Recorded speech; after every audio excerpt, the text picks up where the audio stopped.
नमस्कार। UGC act 2026 के 50 से अधिक दिन पूरे हो चुके हैं। इन 50 दिनों में जो हमने देखा, जो आपने देखा, वो प्रमुख रूप से ये था कि जनरल कैटेगरी के लोगों का विरोध प्रदर्शन। इस विरोध के ही दरमियान सुप्रीम कोर्ट द्वारा स्थगन आदेश, नेता नगरी की विचार शून्यता, पत्रकार भाइयों का वही पुराना पेशेवर अंदाज। तो इन सब अनुभव को देखते हुए ये जो हमने देखा, तो हमें लगा कि यही वो समय है जब आम आदमी को भी सामने आना चाहिए और आम आदमी भी इस देश के बारे में, इस कानून के द्वारा इस देश पे पड़ने वाले प्रभाव के बारे में क्या सोचता है।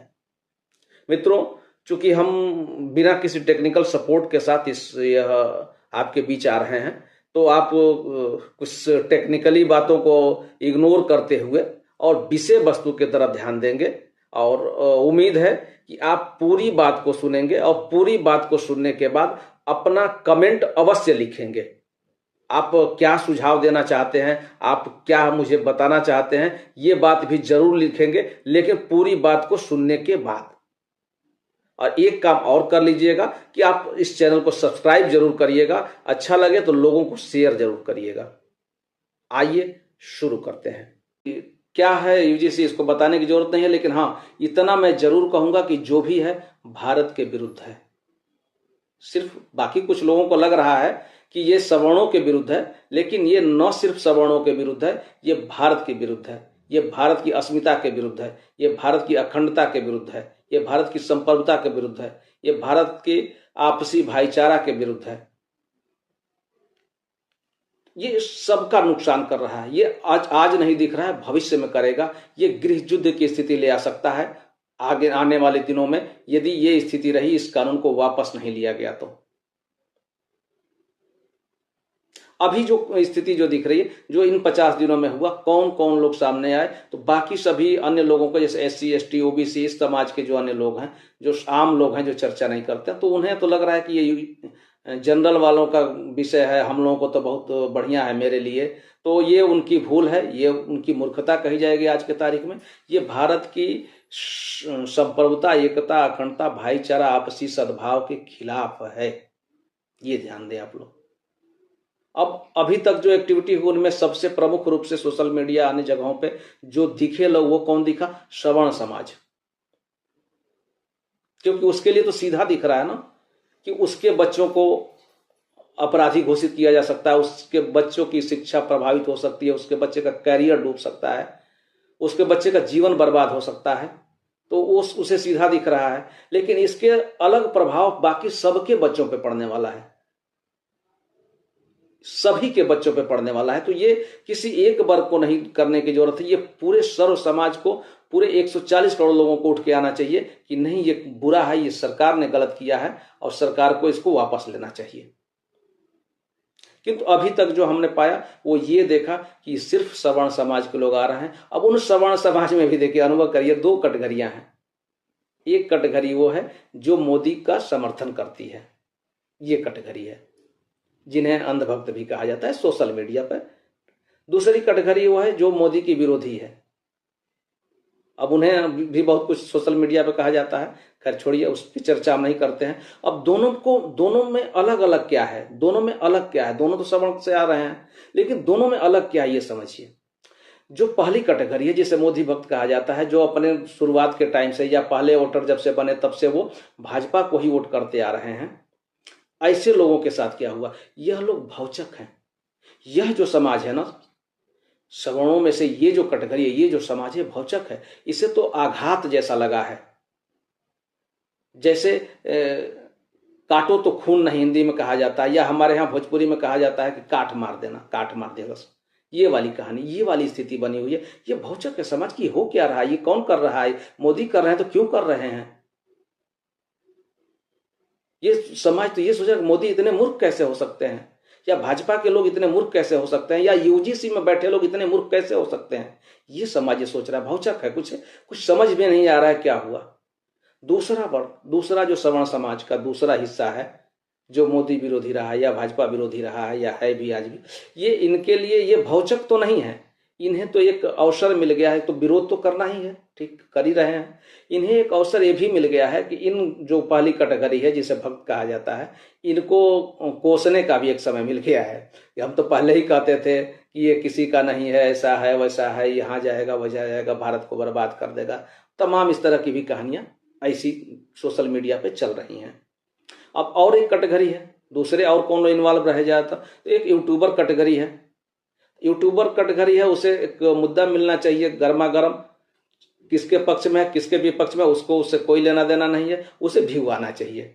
ठीक है, ये न्यूट्रल कैटेगरी है, ये इसका अपना वर्ग है, अपने जगह पर सही है। और एक कैटेगरी है कौन सी, पत्रकार भाई लोगों की। तो इन भाई लोगों का तो 365 दिन का काम है, इन्हें तो न्यूज मिलना चाहिए, तो कर ही रहे हैं, अपने अपने विचार रख रहे हैं, क्या हित में है क्या नहीं हित में है, तो वो रोज के हैं। एक दिन का उनका काम नहीं है, 365 दिन का काम है।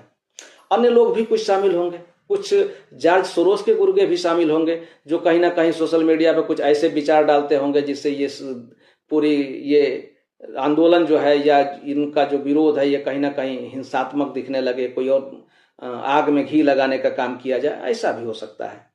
अच्छा, इन सब के बाद जो मैं देख पा रहा हूं कि ये जो आंदोलन है, सवर्णों का आंदोलन है, ये जोर अभी तक नहीं पकड़ा, उस तरह का जोर नहीं पकड़ा जैसा कि शाहीन बाग के टाइम में हुआ, जैसा किसान आंदोलन के टाइम में हुआ, या जैसा अन्य कर्मचारी संगठनों के आंदोलन होते हैं, एकजुट हो जाते हैं लोग, जगह जगह धरना प्रदर्शन होता है, वो वाली स्थिति अभी तक नहीं दिखी है। इसका कारण ये भी हो सकता है ना, नेतृत्व का अभाव। अभी कोई नेतृत्व नहीं है, जहां कहीं भी जो जैसे है, जिसको जो समझ में आ रहा है बोल रहा है, किसी एक नेतृत्व के रूप में नहीं जा रहा है। और बिना नेता के जो संगठन होता है ना, वो संगठन नहीं होता बल्कि भीड़ हो जाता है। तो अभी जो ये वर्ग है वो एक तरह से भीड़ का हिस्सा है, इसका नेतृत्व करने वाला कोई नहीं है। क्यों नहीं है, इसका कारण ये भी है कि अभी तक ये जिस नेतृत्व के पीछे घूम रहे थे, जिस नेतृत्व के पीछे जा रहे थे, वो नेतृत्व आज मुद्दई बना बैठा है। जिसके नेतृत्व में ये चल रहे थे वही तो आज मुद्दई बना बैठा है, तो वो तो नेतृत्व कर नहीं रहा है। तो अब ये समाज नेतृत्व विहीन महसूस कर रहा है अपने आप को। दूसरे वर्ग आ नहीं रहे हैं, वो लोग तो आ नहीं रहे हैं जो जिनको लगता है कि 500 रुपया दिहाड़ी दे करके बुलाओ तो लोग पत्नी बच्चे समेत आ जाएंगे। तो यहां से तो कोई ऐसा आने वाला नहीं है, तो वो लोग भी इन्वॉल्व नहीं हो पा रहे हैं। ये भी स्थिति है। अब यहाँ जो स्थिति है कि जिनके लिए ये जो समाज था ना, इनके में से जो भी जिनकी अगुवाई में हम विश्व गुरु बनने का सपना देख रहे थे, ये जो समाज है, जो सवर्ण समाज है, विश्व गुरु बनने का सपना देख रहा था। 370 राम मंदिर, मथुरा, काशी, उज्जैन कॉरिडोर, बहुत कुछ देखा इन्होंने। और उस नेतृत्व में जब बढ़ चढ़ के हिस्सा लिया, बड़े बड़े नारे लगाए, वही नेतृत्व आज आगे कहीं नहीं आ रहा है। कोई छोटके बड़ के कोई नेता आगे आकर के इनका समर्थन नहीं कर रहा है कि हाँ हम तुम्हारे साथ हैं, तुम्हारी जो चिंता है वो जायज है, इस चिंता का समाधान होना चाहिए, या ये जो एक्ट है इसे कानून नहीं बनना चाहिए, इसे वापस होना चाहिए। ये छोटे बड़े कोई भी नेता, चाहे जो चट्टी चौराहे वाले हों, चाहे विधायक जी मंत्री जी हों, कोई एक व्यक्ति नहीं आ रहा है जिसके पीछे ये वर्ग वर्षों से चलता आ रहा है। तो ये चूंकि सरकार के तो अपने वो सरकार की व्यवस्था है, तो सरकार के खिलाफ लोग जाएंगे नहीं के नेता। हम आते हैं विपक्ष की बात करने के लिए। विपक्ष को देखें तो अब जो अनुभव कर पा रहे हैं ना, आजादी के बाद से अभी तक का इतना जो है निकम्मा विपक्ष, यदि हम कह लें अकर्मण्य विपक्ष, कभी नहीं देखा गया। भाई एक मौका तो था आपको ना, एक वर्ग जिसे आप देखते हो कि वो किसी का भक्त है, वो आपका भक्त भी तो हो सकता है, तो उसके लिए कुछ करोगे तुम, या एसी में बैठ के ढूंढोगे, निकलोगे तुम? ये विपक्ष आज का जो है ना, ये ऐसा विपक्ष है कि अब भ्रष्टाचारियों को बचाने के लिए तो ये गांधी की मूर्ति के पास खड़े हो जाते हैं, रामलीला मैदान पे हंगामा करते हैं। भ्रष्टाचारी जब कोई जेल जाता है तो पहले तो कैमरा मंगाता है और फिर माता पिता के पैर पड़ता है, फिर जो है जेल जाता है। वहां तो ये भूमिका बनाते हैं, वहां तो ये हल्ला गुल्ला करते हैं लोग। लेकिन एक ऐसा एक्ट आ रहा है जो इस देश के भविष्य के लिए खतरा है, उस एक एक्ट के लिए ये लोग एक नहीं हो रहे हैं। इनको इसमें देश नहीं दिख रहा है, इनको इसमें समाज नहीं दिख रहा है, या फिर ये विपक्ष क्या सोच रहा है, या ये सरकार क्या सोच रही है। मैं सरकार और विपक्ष दोनों से प्रश्न कर रहा हूं कि आप ये नेतागण सोच क्या रहे हो। क्या सवर्ण इस देश के नागरिक नहीं है क्या इनका कोई हित नहीं है क्या? इनके बच्चों का कोई भविष्य नहीं है क्या? इनके बच्चों का कोई हित नहीं है क्या? यदि ये कानून लाना ही था तो ले आते, उसमें किसी वर्ग को इंगित करने की क्या जरूरत है। आप कानून ले आओ, और सिर्फ यूनिवर्सिटी में ही क्यों, हम तो कहते पूरे भारतवर्ष में ले आओ ना। वो बस स्टेशन हो, रेलवे स्टेशन हो, स्कूल हो, कॉलेज हो, मंदिर हो, मस्जिद हो, कहीं पर भी इस पूरे 150 करोड़ की जो आबादी है ना, वो पूरे भारत में कहीं पर भी किसी का भी यदि कोई अपमान करता है, किसी को किसी भी प्रकार से अपमानित करता है, तो उस पर कड़ी कार्रवाई होनी चाहिए। इसमें किसी जाति वर्ग धर्म का भेद नहीं रखना चाहिए। फिर इस संविधान में जो समानता का अधिकार है, उसका मतलब क्या रह गया? ये जो लोग मंचों पे लेके संविधान संविधान घूमा करते थे, उनका क्या मतलब है? कहां हो आज, कहां है तुम्हारा संविधान? सिर्फ दिखावा करने के लिए है। एकता, अखंडता,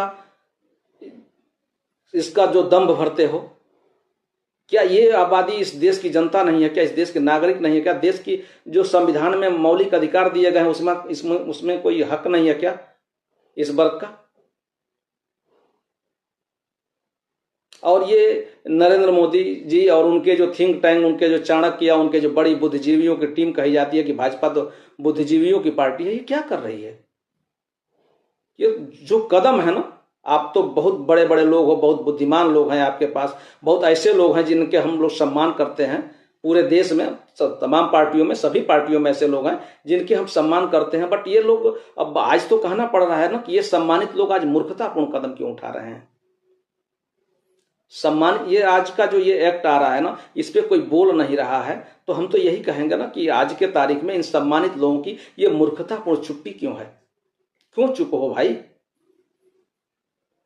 हम इनको देखो, विपक्ष के पास एक मौका था कि वो आगे आकर के इनकी सहानुभूति ले सकता था, इनके साथ चल सकता था, आगे आ सकता था, इनका नेतृत्व कर सकता था। उसके आने से फायदा क्या होता कि विपक्ष के पास पैसा है, संगठन है, पावर है। उसके पास वो पावर है कि वो अपने पावर से बैठने की जगह ले सकता था, वहां टेंट कुर्सी लाउडस्पीकर लगा सकता था, उसके पास पैसा है। जब आप ये काम कर लेते तो बाकी जनता को वहां बैठने की जगह मिल जाती। बाकी जो लोग इच्छुक हैं, जो अपने घरों में हैं, जो अपने सोशल मीडिया पे बोल रहे हैं, आप एक जगह देते, एक मंच देते, तो ये लोग जाते और आपका समर्थन करते। आप जो विपक्ष के नेता हो, आपकी सभा में जब ये लोग जाते, आप जब इनकी बात कर रहे हो तो जिंदाबाद के नारे किसके लगते? आप ही के लगते ना। आप ही के लिए कहा जाता ना कि आप संघर्ष करो, हम तुम्हारे साथ हैं। बट आप तो इनको जनता या इस देश का नागरिक मान ही नहीं रहे हो।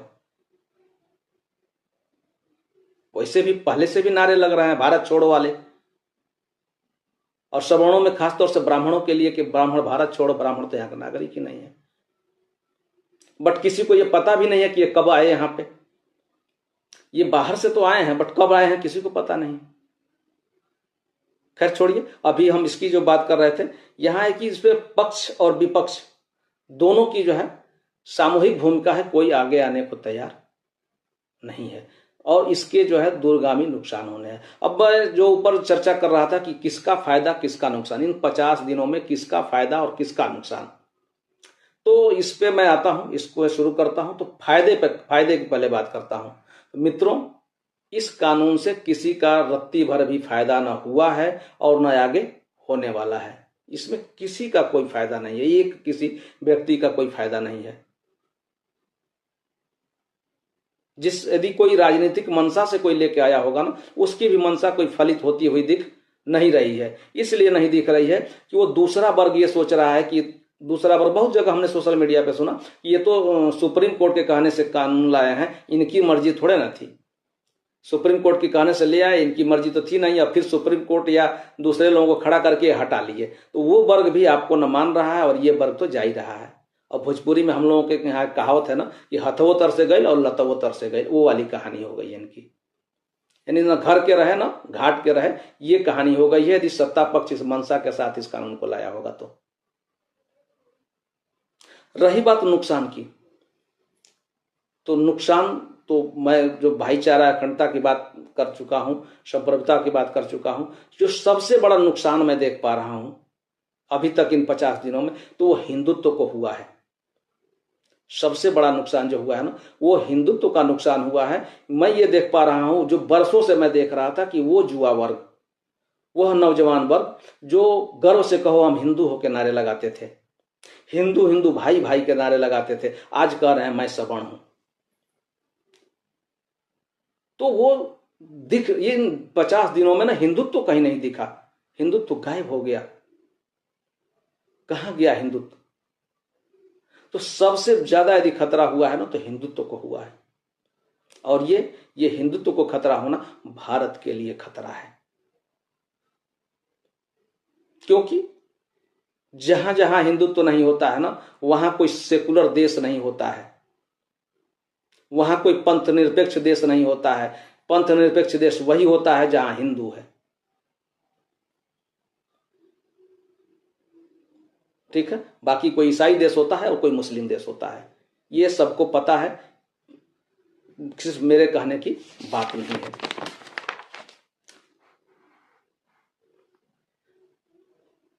अब विपक्ष के लिए बल्कि मैं एक चीज ये भी कहना चाहूंगा कि विपक्षियों एक तरह से यदि इसको बैक में देखें, जो एक प्रत्यक्ष दिख रहा है इससे पीछे हट करके और पर्दे के पीछे की एक मानसिकता देखें, तो यह भी तो हो सकता है विपक्षियों कि तुम्हें एक मौका दिया मोदी जी ने और तुमने उसको, या भाजपा ने, हम मोदी जी को नहीं कर रहे हैं, ये पूरे जो उसकी जो सांगठनिक ढांचा है या पूरा जो एक तंत्र है सरकार का, मैं सबकी बात कर रहा हूं कि जो वहां शामिल होंगे, किसी एक व्यक्ति के निर्णय लेने से तो कुछ नहीं होता होगा ना। तो यदि इन्होंने तुम्हें एक जांच लिया, तुम्हें मौका तो दिया और तुम्हें उन्होंने उठाया नहीं।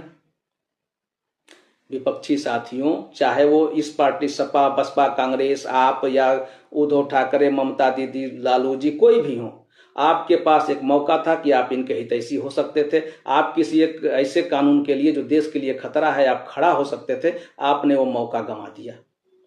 अब रही बात सरकार की, तो सरकार तो ये भी कर सकती है ना कि जैसे कृषि कानून को बैक लेकर के सामने आए मोदी जी, माफी मांग लिया, बात खत्म हो गई, तो इस कानून को भी ले सकते हैं, फिर तुम्हारा क्या होगा भाई? तो विपक्ष को एक मौका था जो उसने नहीं लिया, और सरकार जो ये कर रही है कुल्हाड़ी पे पैर मार रही है। अपने पैर पे कुल्हाड़ी मारना इसी को कहते हैं। बहुत बड़ा नुकसान कर रहे हो, खाई में कूदने जैसा काम है ये, अब से भी महसूस करना चाहिए। और जैसा कि कृषि कानून के तहत हुआ, कोई बड़ा नेता आए, भाजपा के अध्यक्ष आए, भाजपा के जो सरकार के प्रधानमंत्री हैं या गृह मंत्री हैं, रक्षा मंत्री हैं, उच्च पदों पर बैठे लोग आए और इस प्रेस कॉन्फ्रेंस के द्वारा इस कानून को वापस लेने की घोषणा करते हुए अभी तक जो 50 दिनों में जो मानसिक क्षति हुई है लोगों की, उनके लिए क्षमा मांगे, इसी में हित है। और आखिर में मैं अटल जी की ये पंक्तियां याद दिलाना चाहता हूं कि सरकारें आएंगी, सरकारें जाएंगी, ये देश रहना चाहिए, ये देश रहना चाहिए। मित्रों, मैंने अपनी जिम्मेदारी निभाई, अब आपकी आगे जिम्मेदारी है कि इस वीडियो को अधिक से अधिक लोगों के बीच शेयर करें।